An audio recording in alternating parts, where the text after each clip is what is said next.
had sight of my client's prepared statement? Yes, I have. And very nicely typed it was too.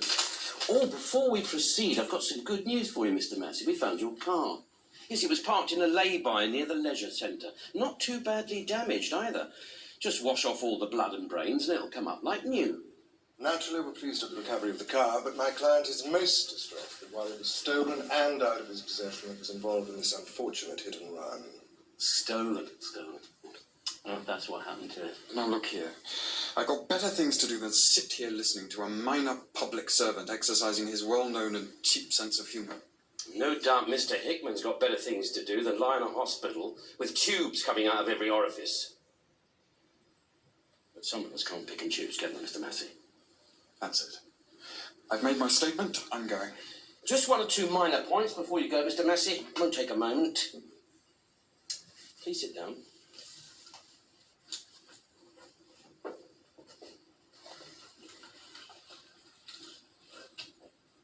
Thank you.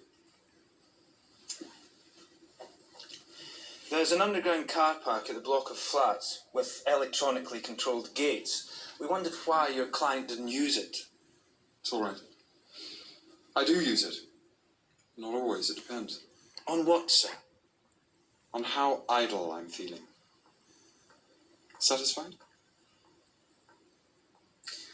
When we found your car, the briefcase wasn't in it. You said you went to your car to fetch the briefcase. I think that before Mr. Massey answers any more questions... I told you it's all right. Presumably it was taken by the thief. Of course. A briefcase full of office papers, a very valuable commodity. That reminds me, how many briefcases have you got, Mr. Massey? One. How many do you think? Oh, I don't know. Christmas presents, things like that. Well, I think that's all, gentlemen. Just one more thing, Mr. Massey. I noticed from your statement that you said that after you had reported your car stolen to the police, you returned to your flat and you went to bed. That's right. Tell him, Constable. You may not be aware of it, sir, but in the early hours of this morning we received an anonymous phone call reporting that a man had been seen trying to break into the balcony window of a fourth-floor flat. It was your address. No, I wasn't aware.